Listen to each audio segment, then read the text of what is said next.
अस्सलामुअलैकुम फ्रेंड्स, कैसे हैं आप सब लोग। उम्मीद है आप सब लोग खुशबाश होंगे और अपनी ज़िंदगी में आने वाली छोटी छोटी खुशियों को अच्छे से सेलिब्रेट कर रहे होंगे। फ्रेंड्स, आज मैं आपका इंट्रोडक्शन अपने गार्डन में लगे एक बहुत ही खूबसूरत और वाइब्रेंट कलर के फ्लावर से करवाने जा रही हूँ, जिसे जरबेरा डेज़ी कहा जाता है। जरबेरा डेज़ी अलामत है इनोसेंस, प्योरिटी और चीयरफुलनेस की। इसका नाम जरबेरा एक जर्मन बॉटनिस्ट ट्रेगोर जर्बर के नाम पर रखा गया।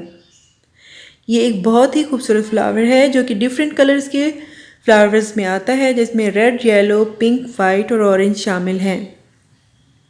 ये एक परमानेंट फ्लावरिंग प्लांट है। अगर इसकी ज़रा सी केयर की जाए तो साल साल तक ये आपके गार्डन में सर्वाइव कर सकता है। जरबेरा डेज़ी की सीडलिंग सर्दियाँ शुरू होने से पहले कर ली जाती है और दिसंबर से मई तक ये फ्लावरिंग करता रहता है। अब हम बात करते हैं इस प्लांट की केयर टिप्स के हवाले से। तो सबसे पहले हम सनलाइट के बारे में बात करेंगे।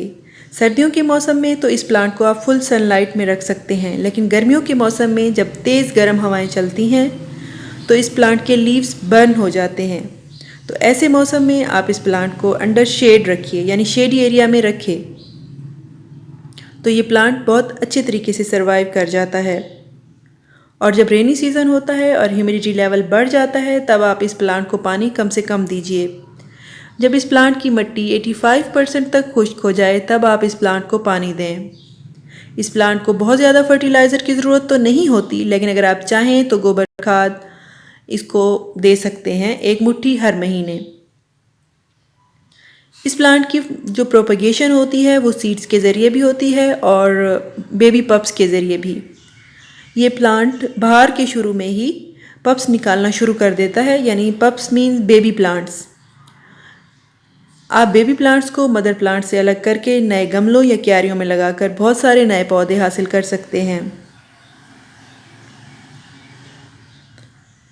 ये एक टॉक्सिक प्लांट है, इसलिए अपने बच्चों को और अपने पेट्स को इस प्लांट से दूर रखिए। तो ये थी फ्रेंड्स हमारी आज की वीडियो जरबेरा डेज़ी के मुतालिक। मिलते हैं और किसी वीडियो में किसी और टॉपिक के साथ। अल्लाह हम सब का हामी और नासिर हो।